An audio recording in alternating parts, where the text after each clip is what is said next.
कार्यक्रम के अध्यक्ष, आध्यात्म के पुरोधा, आध्यात्म के महासागर, हृदय रोग विशेषज्ञ डॉक्टर साहब, इस विद्यालय के कुशल प्रधानाचार्य श्रीमान नवधीर जी, संस्थापक प्रबंधक यानी मेरे पिताजी, उनके अंतरंग मित्र ऐसे बाबू कृष्णनारायण सिंह जी, जिन्होंने मुझे पाला है, पैदा किया है, जिन्होंने पिताजी के हर एक काम में बढ़ चढ़ करके सहयोग किया है, ऐसी हमारी माता जी। ऐसे उनके सपनों का यह शिक्षक समाज, आचार्यगण, आचार्य भगनी, सबसे पहले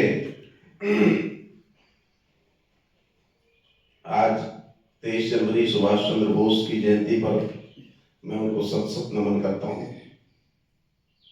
साथ साथ इस विद्यालय के संस्थापक प्रबंधक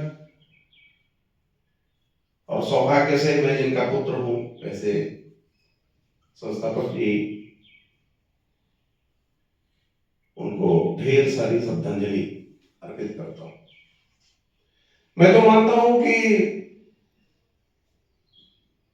मेरे लिए केवल श्रद्धांजलि शब्द पर्याप्त नहीं है। मैं मानता हूं कि उनके जीवन का एक अंश अगर मेरे अंदर प्रवेश करे तो सबसे बड़ी श्रद्धांजलि उनको मेरी तरफ से होगी। आज के दिन मैं कुछ बोल नहीं पाता, बड़ा भावुक सा हो जाता हूं। फिर भी कुछ तो संगीताचार्य जी भावुक कर देते हैं, कुछ उनकी जो चर्चाएं होती हैं वो भावुक कर देती हैं।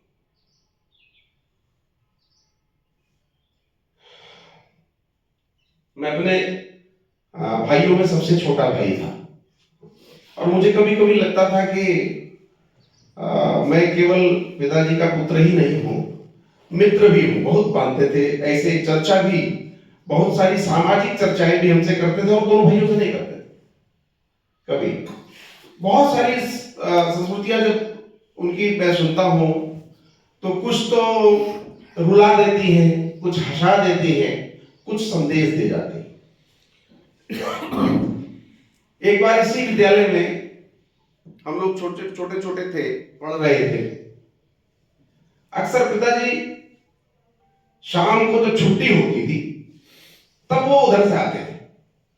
इधर से सब बच्चे निकल रहे होते थे, उधर से वो साइकिल लेकर के आते थे।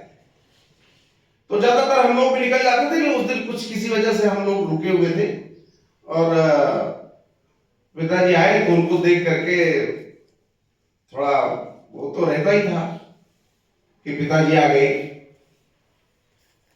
थोड़ी देर प्रधानाचार्य जी से और आचार्य जी से बात कर रहे थे तो बाकी लोग घर चले गए। मैं अपना बस्ता निकाला, उनकी साइकिल पे टांग के उनके साथ खड़ा था।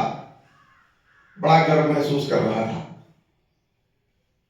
कि सारे आचार्य जी लोग देख रहे हैं, मैं अपने पिताजी के साथ खड़ा। चलने लगा। गणित के आचार्य थे, अभिवादन के लिए थोड़ा और आगे साथ चलते गए। दो चार और मेरे साथ छात्र थे, थोड़ी उद्दंडता उनको सूझी, वैसे हिम्मत नहीं थी, लेकिन पिताजी थे इसलिए थोड़ी हिम्मत बनी। और जब मैं चलने लगा तो मैंने धीरे से कहा, आचार्य जी नमस्ते, गुड़ खा सस्ते। आचार्य जी ने वो बात सुनी नहीं सुनी मुझे नहीं पता।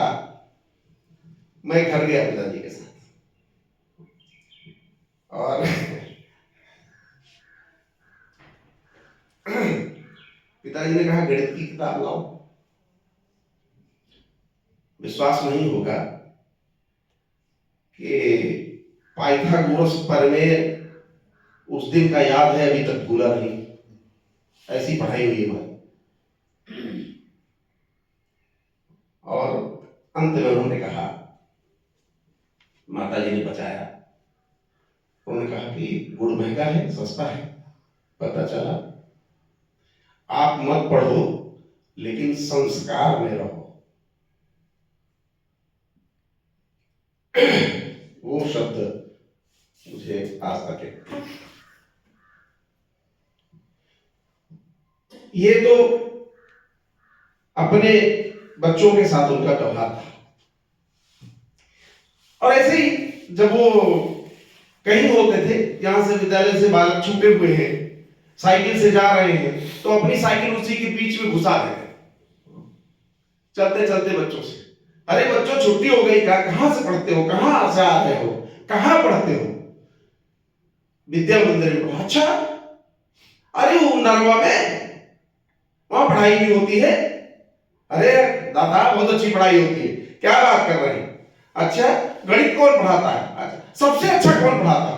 ऐसे ही चलते चलते 10 मिनट में दिन भर की दिनचर्या, और कौन अच्छा पढ़ाता है, कौन किसका सम्मान बच्चे करते हैं, वो उनको जानकारी देखो। ऐसे ही बच्चों के बीच में हो जाती। एक दिन वो विद्यालय आ रहे थे, ऐसे ही उनकी जो उन्होंने बताया, विद्यालय आ रहे थे और यहां से बच्चे छूटे हुए थे बहुत सारे। तो बड़ी भीड़ रहती थी छूटते समय, पतला सा रास्ता। तो किसी बच्चे ने कहा, दादा उसी में दबा के मार डाले, काहे परेशान, उधर किनारे खड़े हो।